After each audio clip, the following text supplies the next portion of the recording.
नमस्ते प्रिय विद्यार्थियों, स्वागत है एक बार फिर से आपका 52वां क्लासेज बाय मोहन सिंह में। आज हम चर्चा करने वाले हैं। आज 8 अप्रैल 2023 को जो कक्षा 10 का संस्कृत भाषा का पेपर हुआ है उसको हम यहाँ सॉल्व करेंगे। तो सभी प्रश्नों का समाधान आपको आज इस वीडियो में देखने को मिलेगा, तो जुड़े रहें। तो शुरू करते हैं। और एक बार फिर से आप सभी की परीक्षाएं संपन्न हो चुकी है, तो उम्मीद है कि आपको अपनी मेहनत के अनुकूल आपको परिणाम मिले। तो शुरू करते हैं इसको। तृतीय भाषा संस्कृत। पहला प्रश्न है, खंड ए। अधोलिखित वाक्यों रेखांकित पदयों प्रसंगानुकूलम उचितार्थम चित्वा लिखत। पहला है भ्रातरावाम सौदर्यो। यहाँ पर इसका सही उत्तर है आपका सहोदरौ। यहाँ पर ये जो सहोदरौ है इसका विच्छेद होगा सह प्लस उदर। जो सगे भाई होते हैं या सगे भाई बहन होते हैं उनको बोलते हैं एक पेड़ से जन्म लेने वाले सहोदर। अगला है आर्यम आर्य अलिकम एतत्। यहाँ पर अलिकम जो पद है इसका अर्थ क्या है? तो यहाँ अलिकम का अर्थ है असत्यम। तो आपके प्रश्न नंबर 1 के दोनों पार्ट हो चुके हैं। अब प्रश्न नंबर 2 पर चलते हैं।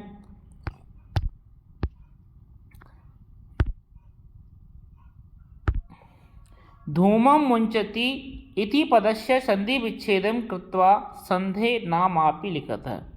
ये कहता है कि धूमं मुंचति, ये जो पद है इसका संधि विच्छेदम कृत्वा संधे, संधि का नाम अपि, नाम भी लिखना है। अब यहाँ पर इसका सही उत्तर हो जाएगा धूमं प्लस मुंचति, और इसमें संधि होगी अनुस्वार, जो एक सूत्र होता है मो नु स्वा, मोनुस्वार सूत्र से चलता है, और जो कहता है कि मैं के बाद यदि व्यंजन वर्ण आए तो मैं को अनुस्वार हो जाता है। तो यहाँ जो मैं है इसका यहाँ पर अनुस्वार हो गया है, तो इसका सही उत्तर हो जाएगा से धूमं मुंचति। अगला है अंतर्जगति। अंतर्जगति इति पदस्य संधि विच्छेदम कृत्वा संधे नामापि लिखत है। इसका भी संधि विच्छेद करके संधि का नाम लिखना है। तो यहाँ पर ये आपका अंतः जगति ये तरह सही है। ये रुत्व विसर्ग संधि है, यहाँ विसर्ग का र हो जाता है, और जो र है अंतर्जगति में आपको ऊपर देखने को मिल रहा है। तो इसका सही उत्तर है ए। अगला है सत प्लस चित इत्यस्य संधि कृत्वाम। ये विच्छेद है और आपको इसकी संधि करनी है। तो संधि करो और संधि का नामापि लिखत हो। तो ये है सचित, इसमें सचित्र संधि है, और जो सूत्र काम करता है इसके लिए सतो इष्टुना इष्टु, ये सूत्र इसमें काम करता है। तो यहाँ पर ये जो तय है इसके स्थान पर भी चय हो जाता है, तो यहाँ पर हो गया सच्चित। अगला है हरि प्लस त्राता। अब यहाँ भी विसर्ग दिख रहा है आपको, तो ये जो विसर्ग है इस विसर्ग का हो जाता है से।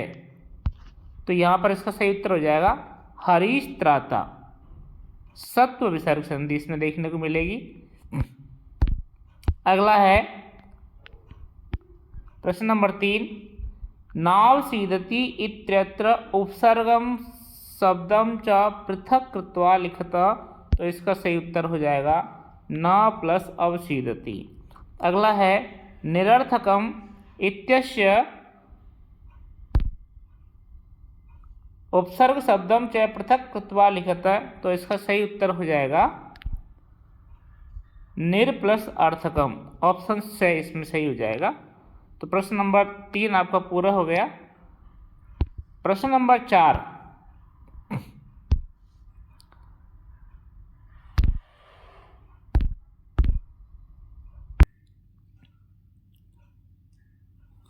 अगला प्रश्न है प्रश्न नंबर 4।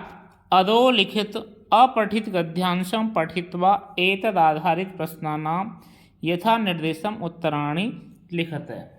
तो आपका समय कम लगे इसलिए मैं आप इसको पढ़ चुके हो और मैं भी पढ़ चुका हूँ, तो सीधे हम प्रश्नों पर चर्चा करते हैं। तो इसका पहला प्रश्न है करणीय इत्यस्य क्रियापदस्य गद्यांशे कर्तृपदम अस्ति। यहाँ पर जो करणीय क्रियापद है ये गद्यांश में इसका कर्तृपद क्या होगा। तो आप देखें यहाँ पर जो करणीय पद है ये करणीय पद आपको देखने को मिलेगा ये,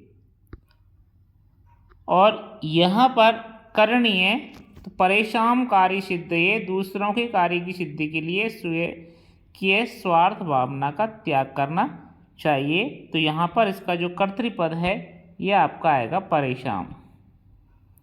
तो इसका सही उत्तर हो जाएगा परेशान। अगला प्रश्न है आध्यात्मिकी विशेषण पदस्य गद्यांशात् विशेष्य पदम चित्वा लिखत है। तो आध्यात्मिकी जो विशेषण पद है ये किसका है। तो इसका सही उत्तर हो जाएगा भारतीय संस्कृति का। अस्याम इति सर्वनाम पद स्थाने संज्ञा पदम लिखत है। तो अस्या ये सर्वनाम है और ये किसके स्थान पर आया है। तो इसका सही उत्तर है भारतीय सभ्यता के स्थान पर।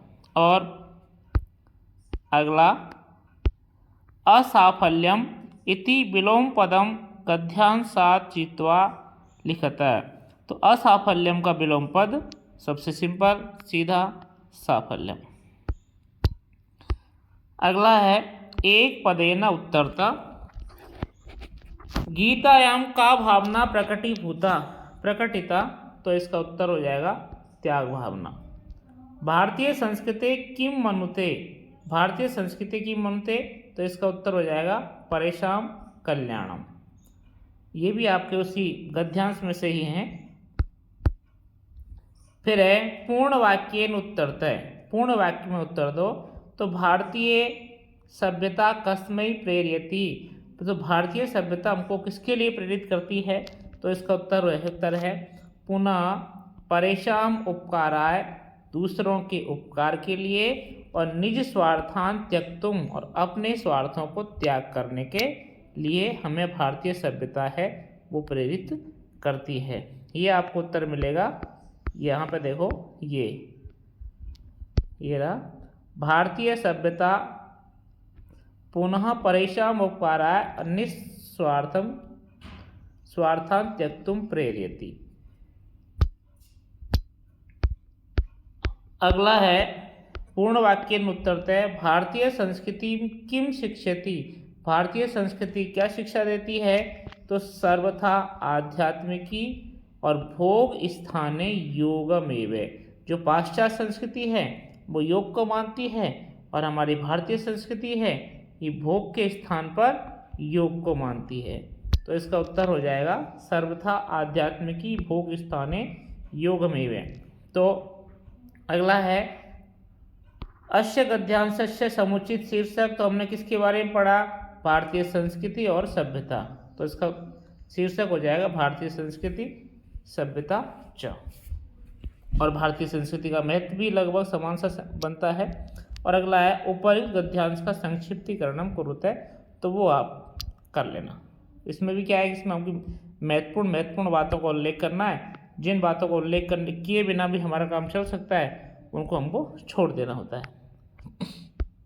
प्रश्न नंबर 5 खंड व ये कहता है अधोलिखित रेखांकित पदेषु समस्त पदानां विग्रह अथवा विग्रह पदानां समासं कृत्वा समासस्य नामापि लिखत है। ये कहता है विग्रह समस्त पद है उनका विग्रह करना है और विग्रह पद है उनका समास करना है और समास का नाम भी लिखना है। ध्यान रखना यदि आपका समास का विग्रह या समास करके आगे या समास का नाम नहीं लिख के आएगा तो आपका नंबर कट जाएगा।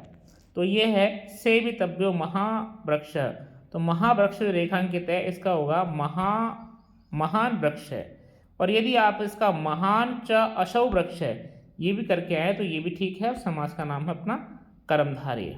फिर अगला है को भेद पिकस्य च काकस्य च, तो पिकस्य में षष्ठी है, काकस्य में षष्ठी है, तो यहाँ पर षष्ठी विभक्ति द्विवचन, तो पिक काकयो द्वंद्व समास इसमें, पिक काकयो द्वंद्व समास। फिर है विमूढ़ द्वि पुरुष अपक्वम भुक्ते, तो यहाँ पर बहुव्रीहि समास है, और बहुव्रीहि समास जिसमें अन्य पद प्रधान होता है, तो आप यहाँ देखें विमूढ़ और धी, जिसकी बुद्धि विमूढ़ है, किसके लिए काम में आ रहे हैं, पुरुष के लिए काम में आ रहे हैं। तो यहाँ पर विमूढ़ धी यश से अन्य पुरुष है, अन्य पद है पुरुष। प्रश्न नंबर 5 आपका पूरा हुआ। प्रश्न नंबर 6 अधोलिखित वाक्येषु रेखांकित विभक्तिं च तत्कारणं च लिखत। ये का पहला है जलम बिना जीवनम न संभवति, तो यहाँ पर जलम में द्वितीय व्यक्ति है और बिना के योग में एक सूत्र आता है पृथक बिना नाना भी, तो उसमें है कि बिना शब्द के योग में द्वितीय तृतीय और पंचमी व्यक्ति आती है, यहाँ पर द्वितीय व्यक्ति आई है बिना के योग में। मृगा मृगे संगम अनुप्रजंती, यहाँ मृगई में तृतीय व्यक्ति है संग के योग में, संग है वो सह अर्थवाचक है, सह युक्ते है प्रधाने सूत्र के अनुसार। अगला है वनस्य समीपे नदी बहती, वन के पास में नदी बहती है, तो वनस्य में षष्ठी व्यक्ति है, षष्ठी से सूत्र से। फिर है जनानां कृते मम सत्य प्रियता अस्ति, तो जनानाम में षष्ठी व्यक्ति है, कृत प्रत्यय कृत्य में कृत प्रत्यय का योग होने के योग में। प्रश्न नंबर 7 पर चर्चा करते हैं। कोष्ठक प्रदत्त कोष्ठकेषु प्रदत्त प्रकृति प्रत्ययाभ्याम पदम निर्माय वाक्यम पूर्यत तथा रेखांकित पदम पृथक कृत्वा लिखत। ये कहता है कि ये जो पहला है इसमें कोष्ठक के जो शब्द हैं उनको मिला करके नया शब्द बनाओ, और नीचे जो दे रखे हैं रेखांकित पद उनको अलग अलग करके लिखो। तो यहाँ पर अत्यादर संक प्लस अनियर प्रत्यय, तो इसका हो जाएगा संकनीय महाकंपन्न का महान कंपन्न और महत कंपन्न। फिर अगला है समत्वम सम प्लस त्वम। अगला प्रश्न है 8वां मंजूषायाम प्रदत्ते अव्यय पदे रिक्त स्थानानि पूर्यत, तो ये अव्यय से संबंधित प्रश्न है। तो इसमें आपका पहला है वर्षा काले, तो इसमें आपका सर्वत्र आ जाएगा जलोत्प्लवा भवति। दूसरे में आपका अपि आ जाएगा अपि कुशलम महाराजस्य, और तीसरे में आपका तत्र आ जाएगा योजकस तत्र दुर्लभ। ये आपका प्रश्न नंबर 8 पूरा हुआ। प्रश्न नंबर 9 ये कहता है कोष्ठकेषु प्रदत्तेषु पदेषु यथा निर्दिष्टां विभक्तिं प्रयोज्य रिक्त स्थानानि पूर्यत। तो यहाँ पर पहला कह रहा है अस्मत् शब्द प्रथमा व्यक्ति द्विवचन, तो अहम आवाम, तो इसका सही उत्तर है आवाम। फिर दूसरा है गुरु शब्दस्य चतुर्थी व्यक्ति एक वचन, तो गुरुवे, तो दोनों के उत्तर हो जाएंगे आवाम और गुरुवे। प्रश्न नंबर 9 का खंड है कोष्ठकेषु प्रदत्तेषु धातुषु निर्देश अनुसारम रूपाणि विधाय रिक्त स्थानानि पूर्यत। तो युवाम कलहम कुरुथ, युवाम कलहम कुरुथ क्या है क्री धातु लिट लकार मध्यम पुरुष द्विवचन, यह विसर्ग है। फिर है गुरु छात्रा ज्ञानम लभन्ते, लब धातु लट लकार मध्यम पुरुष बहुवचन। अगला है प्रश्न नंबर 10। अधोलिखितो संख्यावाची शब्दों संस्कृते लिखते। नीचे लिखे गए शब्दों को, संख्यावाची शब्दों को आपको संस्कृत में लिखना है। तो संस्कृत जब लिखते हैं तो छोटी संख्या को पहले लिखते हैं। तो पहले 63 अधिक शतम, 63 अधिक शतम या 63 अधिक एक शतम एक ही बात है। फिर है 445, तो इसको हम पहले 45 को पंचचत्वारिंशत् अधिक चतुर्शतम, तो ये दोनों हो गए। 130 का हो गया 63 अधिक एक शतम यह शतम, और 445 का हो गया पंचचत्वारिंशत् अधिक चतुर्शतम। अगला प्रश्न नंबर 11। अधोलिखित सप्तसु चतुर्णाम प्रश्नानाम संस्कृते उत्तराणि एक पदेन लिखते हैं। नीचे लिखे गए जो प्रश्न उत्तर हैं 7 हैं, उनमें से आपको 4 ही हल करने हैं, जो भी आपको आते हैं। तो पहला है के पिपासिता म्रियते चातका, चाणक्य मणिकार श्रेष्ठिनम कम दृष्टुम इच्छति। चाणक्य मणिकार श्रेष्ठी किसको देखना चाहता है? तो उसका नाम है चंद्रदास। भूकंप विभीषिका पाठानुसारम फाल दवे विभक्ता का। भूकंप विभीषिका पाठ के अनुसार 2 टुकड़ों में क्या विभक्त हो गई? तो भूमि, धरती। इसका उत्तर है भूमि। प्रश्न नंबर 4। आत्मना श्रेय इच्छन नर कीदृशम कर्मम न कुर्यात्। जो मनुष्य अपना कल्याण चाहता है उसको कौन सा कर्म नहीं करना चाहिए? तो उसका उत्तर है कीदृशम को हटा करके लिखेंगे परेभ्य अहितम कर्मम कदापि। दूसरों के अहित करने वाले कर्म कभी भी नहीं करने चाहिए यदि आप अपना हित चाहते हो, अपना कल्याण चाहते हो। चोरस्य पाद ध्वनिना के प्रबद्ध है। चोर के पैरों की आवाज से कौन जग गया? तो अतिथि जग गया। फिर न्यायाधीशस्य नाम किम? तो बंकिम चंद्र चटर्जी।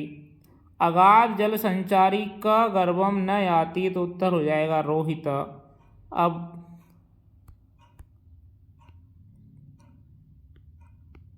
प्रश्न नंबर 11 का पार्ट 2 आ भाग ये कहता है, ये भी ये कहता है कि 7 प्रश्न हैं, उनमें से 4 करने हैं, लेकिन ध्यान रखना यहाँ पर आपको उत्तर पूर्ण वाक्य में देना है। वहाँ पर आपको उत्तर एक पदेन उत्तर था, यहाँ पूर्ण वाक्य में है। प्रश्न नंबर 1 शुरू करते हैं। केशाम माला रमणीया, तो इसका उत्तर है हरित तरुणाम ललित लतानाम माला रमणीय। केशाम को हटा करके हरित तरुणाम ललित लतानाम माला रमणीय पूर्ण वाक्य में उत्तर देना है। बुद्धिमती कुत्र व्याघ्रम ददर्शय। कुत्र प्रश्नवाचक शब्द को हटाना है।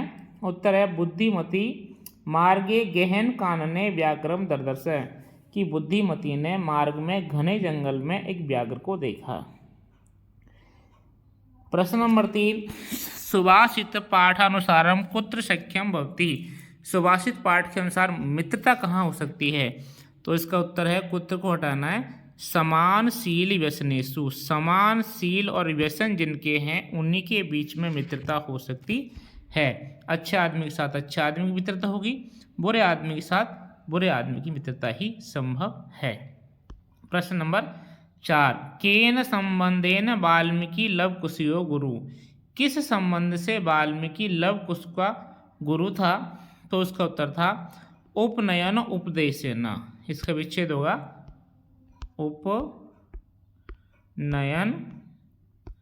उपदेशेन। एक संस्कार होता है उपनयन संस्कार, जो बच्चों को पहली बार हम गुरु के पास लेके जाते हैं, विद्याध्ययन के लिए लेके जाते हैं, तो उसको हम उपनयन कहते हैं। तो उपनयन उपदेश के कारण ही वाल्मीकि लवकुश का गुरु हुआ। अगला है जननी तुल्य वत्सला पाठ कस्मात् ग्रंथात् गृहीता। तो जननी तुल्य वत्सला पाठ महाभारत के वन पर्व से लिया गया है। महाभारत में जो 18 पर्व हैं उनमें जो वन पर्व है उसमें से ये जो पाठ है वो लिया गया है, जो महर्षि वेदव्यास रचित ऐतिहासिक काव्य है, ऐतिहासिक महाकाव्य है। प्रश्न नंबर 6। बसंतस्य गुणम क वेत्ति। बसंत ऋतु के गुण को कौन जानता है? तो उसका उत्तर होगा पिको। कोयल जानती है, कौवा नहीं जानता है। प्रश्न नंबर 7, परस्पर विवादितम केशाम हानि जायते। परस्पर विवाद करने पर किसकी हानि होती है? तो प्राणियों की हानि होती है, इसलिए परस्पर विवाद नहीं करना चाहिए। प्रश्न नंबर 12 पर चर्चा करते हैं। अधोलिखित वाक्येषु रेखांकित पदम आधृत्य प्रश्न निर्माणम कुरुते। ये कहता है कि नीचे लिखे वाक्यों में रेखांकित पदों के आधार पर प्रश्न निर्माण करो। वनराज पदाय, तो वनराज पदाय में चतुर्थी एकवचन है, तो यहाँ पर चतुर्थी एकवचन में कस्मय शब्द आएगा। तस्या, कश्या और सुराधिप कह विसर्ग। ये आपका प्रश्न निर्माण हो गया। प्रश्न नंबर 13 पर चर्चा करते हैं। अधोलिखित श्लोक का अन्वय लिखो। तो इसका अन्वय राज्ञ प्रजा सुखे सुखम च प्रजानाम हिते हितम। कहते हैं राजा प्रजा के सुख में सुखी और प्रजा के हितों में ही उसका हित छिपा होता है। राज्ञ आत्मप्रिय हितम न, राजा अपने प्रिय हित को ने, प्रजानाम हितम, उसे प्रजा के हित को प्रिय मानना चाहिए। तो ये आपका अन्वय हो गया। प्रश्न नंबर 14, जिसको तो आपको शायद आपके विषय अध्यापक ने अच्छी तरह रटा दिया होगा कि आपको 5-6 श्लोक आपको इस तरह रटा दिए होंगे, जो अपने पाठ्य पुस्तक में से ऐसे 2 श्लोक लिखने हैं जो इस प्रश्न पत्र में नहीं आए हैं। वो आपने कोई से भी लिख दिए होंगे, उनका कोई सीमा या लिमिट नहीं है। प्रश्न नंबर 15, अधोलिखित पद्यांशों संस्कृते भावार्थ लेखनीयम। इन दोनों में से किसी एक का आपको संस्कृत में भावार्थ लिखना है। प्रश्न नंबर 16, बुद्धि बलवती सदा इति पाठस्य सार हिंदी भाषायाम लिखते। इस पाठ का सार हिंदी भाषा में लिखना है। सबसे सिंपल प्रश्न रहता है। फिर प्रश्न नंबर 17, जिसमें आपको एक कथा के 6 वाक्य दिए जाते हैं और उनको आपको क्रम से जमाना होता है। तो आपका समय खराब न करके मैं सीधा सीधा उत्तर ही बता देता हूँ। तो सबसे पहले हम इसमें पढ़ेंगे, एकम बुभुक्षित श्रृंगाल भोजनार्थे बने इतस्ततः भ्रमंती। कि एक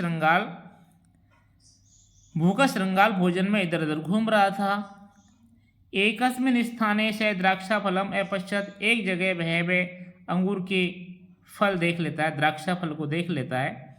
उसके बाद लतायाम बहूनी पक्वानी द्राक्षा फलानि आसन। लता में बहुत सारे पके हुए दाग के फल थे। तानी खादितुम से नेक वारम प्रयासम करोत। उनको खाने के लिए उसने अनेक बार प्रयास किया। परम तदानीम द्राक्षा फलानी न प्राप्नुत। लेकिन उसे द्राक्षा फल प्राप्त नहीं हुए।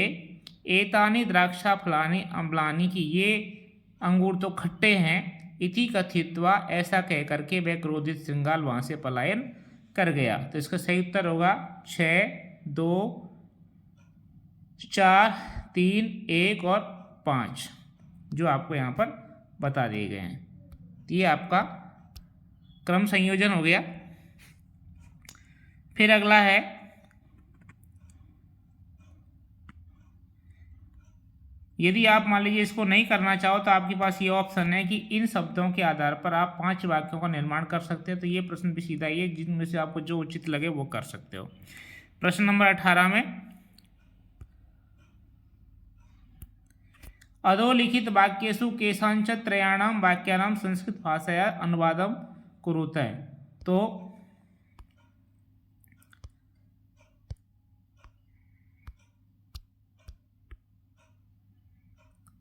पहला है इसमें, केशव धीरे धीरे लिखता है।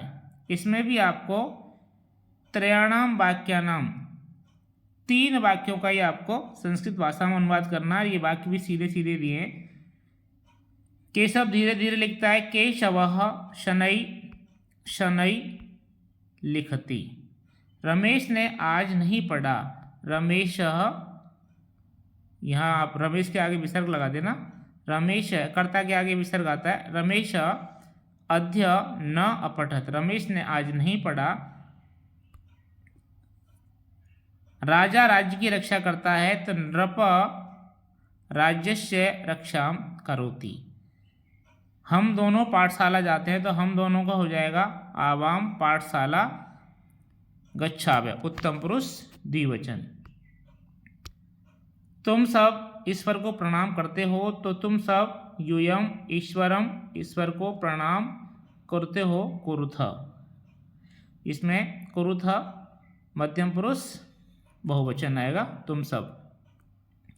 फिर है वे सब संस्कृत बोलते हैं, ते सर्वे संस्कृत वदंती। वे सब संस्कृत, ते आप लिख दोगे तो भी काम चल जाएगा, ते सर्वे लिख दोगे तो भी ठीक है, क्योंकि ते का मतलब भी वे सभी होता है। ते संस्कृतम वदंती, वे संस्कृत बोलते हैं। प्रश्न नंबर 19, इसमें पहले आपको बताया गया है कि आप राजकीय उच्च माध्यमिक विद्यालय गोविंद नगर की 10वीं कक्षा के छात्र सोमदत्त हैं। आपकी बहन का विवाह है, अतः अपने प्रधानाचार्य को 2 दिन की छुट्टी के अवकाश के लिए प्रार्थना पत्र लिखो। और दूसरा है अथवा में आपको दिया है, तो अथवा में ये ज़्यादा सिंपल रहता है अथवा वाला, जिसमें आपको खाली स्थान भरने होते हैं। भवती लक्ष्मी अस्ति, आप लक्ष्मी हैं। स्वकीय सखीम, अपनी सखी। संस्कृत दिवस विषय, उसको संस्कृत दिवस के विषय में अधोलिखित पत्रम, यह लिखित पत्र। मंजूषा पद सहायतया, मंजूषा ये जो आपके दे रखी है, इनके पदों की सहायता से पूरी इत्वा भर के आपको लिखने हैं। तो ये आपका है। तो इसमें आप देखें, सबसे पहले आएगा नमस्ते, कुशलम, अत्र कुशलम तत्रास्तु, ये कुशलम यहाँ पर आ जाएगा। समग्र देशे रक्षाबंधन दिवसे संस्कृत दिवस परिपाल्यते, रक्षाबंधन दिवसे। फिर है वयम अपि तदा विद्यालये संस्कृत दिवसम पालयामः, ये संस्कृत दिवस ये रहा। अहम अपि संस्कृत दिवसे संस्कृतम गीतम गायति, मैंने भी संस्कृत दिवस पर संस्कृत का गीत गाया, ये आपका गीत रहा। मम सखी संस्कृते भाषणम, यहाँ भाषणम है, ये आपका भाषणम रहा। ऐसा संस्कृत भाषा सर्वभाषा जननी अस्ति, संस्कृत भाषा सर्वभाषा जननी थी, संस्कृत भाषा ये रहा। अतः मह्यम चतुर्थी व्यक्ति एक वचन अस्मत् शब्द का रूप, मह्यम ये आपका ये रहा। संस्कृतम रोचते, अस्तु नमो नमः भवती भवदीया सखी, ये आपका पत्र हो गया जो लक्ष्मी। प्रश्न नंबर 20, अधोलिखित पठित गद्यांश, ये वो गद्यांश है जो आपके सिलेबस में आपकी पाठ्यपुस्तक सेम उसी में दे रखे हैं। तो इनका प्रसंग आपको मैं बता देता हूँ, और अनुवाद तो करने में इतना समय यहाँ पे है नहीं। तो ये 7वें पाठ जो आपकी पाठ्यपुस्तक है सेम उसी, इसके 7वें पाठ सौहार्द प्रकृति शोभा, इससे लिया गया है। अथवा वाला जो है ये आपके 5वें पाठ जननी तुल्य वत्सला नामक पाठ से लिया गया है, जो महर्षि वेद व्यास रचित महाभारत के वन पर्व से लिया गया है। प्रश्न नंबर 21, अधोलिखित पठित पद्यांशस्य हिंदी भाषायां सप्रसंग अनुवादम लिखत। प्रश्न नंबर 21 में ये आपका पहला है जो पाठ 9 से लिया गया है सुक्तय से, और ये जो पाठ है तिरुकुरल जो तमिल भाषा का ग्रंथ है उसमें से लिया गया, उसको संस्कृत में अनुवाद करके लिया गया है।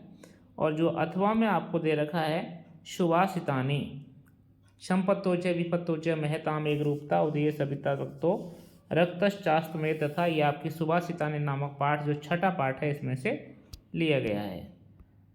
संपत्ति और विपत्ति में महान लोग एक समान होते हैं, जैसे सूर्य उगता है ये छिपता है तब लाल ही होता है। प्रश्न नंबर 22, ये है आपके पाठ्यपुस्तक के क्या नाम है, पठित नाट्यांश का सप्रसंग हिंदी भाषा में अनुवाद लिखना है। तो ये आपके पाठ 4 शिशुलालनम नामक पाठ से लिया गया है, और ये शिशुलालनम नामक जो पाठ है ये कुंदमाला नामक एक नाटक से लिया गया है, और कुंदमाला नामक नाटक के पंचम अंग से लिया गया है। और इस कुंदमाला नामक नाटक को दिंगनाग नामक विद्वान ने या महाकवि ने लिखा है। ये आपका परिचय है। अगला है अथवा में जो दे रखा है, ये महाकवि विशाख दत्त द्वारा रचित मुद्रा राक्षस नामक नाटक के प्रथम अंक से लिया गया है। और आपके पाठ्य पुस्तक में 11वें नंबर का जो पाठ है, प्राणेभ्यो अपि प्रिय सुहृद, प्राणों से भी ज़्यादा प्यारा मित्र, जो इसका शब्दार्थ है, इस पाठ से लिया गया है। ये संस्कृत का एक बहुत ही अच्छा कूटनीतिक प्रधान नाटक है, मुद्रा राक्षस।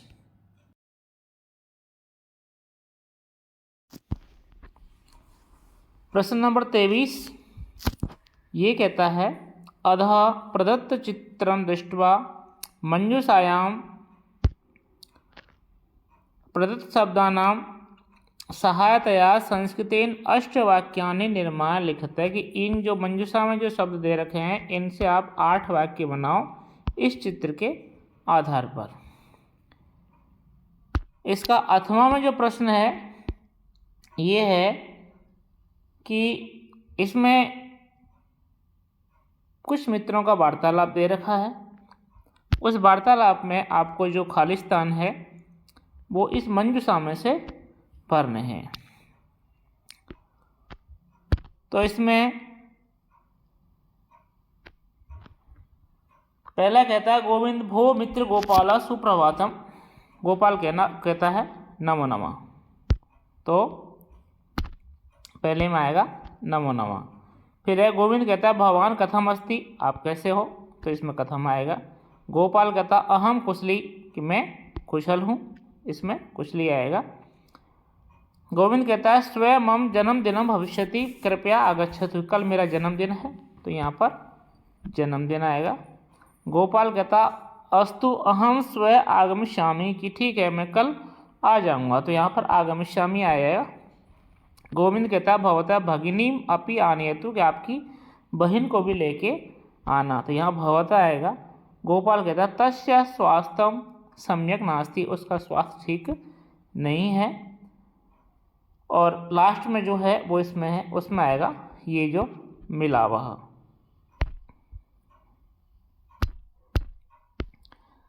यहाँ पर कहता है गोविंद भवान आगच्छतु, कि आप आना। गोपाल कहता अस्तु आवाम पुनः मिलावह, हम पुनः मिलते हैं। यहाँ जो खाली स्थान है वो भरने हैं। उसके बाद आपके जो प्रश्न 23 प्रश्न इसमें पूरे पेपर में है, उम्मीद है आपका पेपर बहुत अच्छा गया होगा और आपकी मेहनत का परिणाम आपको परीक्षा फल के रूप में ज़रूर देखने को मिलेगा। आपकी मेहनत का परिणाम, आपके शिक्षकों की मेहनत, वो सभी सार्थक हो। इसी शुभकामना के साथ आपकी आज की जो क्लास है वो समाप्त करते हैं। उम्मीद है आपको ये वीडियो पसंद आया होगा, और यदि आपको वीडियो पसंद आया है तो इसको लाइक और सब्सक्राइब ज़रूर कर दें। और यदि आपको इन प्रश्नों के संबंध में यदि मान लीजिए कोई प्रश्न पूछना है तो उसे आप कोष्टक में कमेंट सेक्शन में डाल दें, उनका जवाब हम आपको कमेंट्स में ज़रूर देंगे। धन्यवाद। आपका भविष्य उज्ज्वल हो।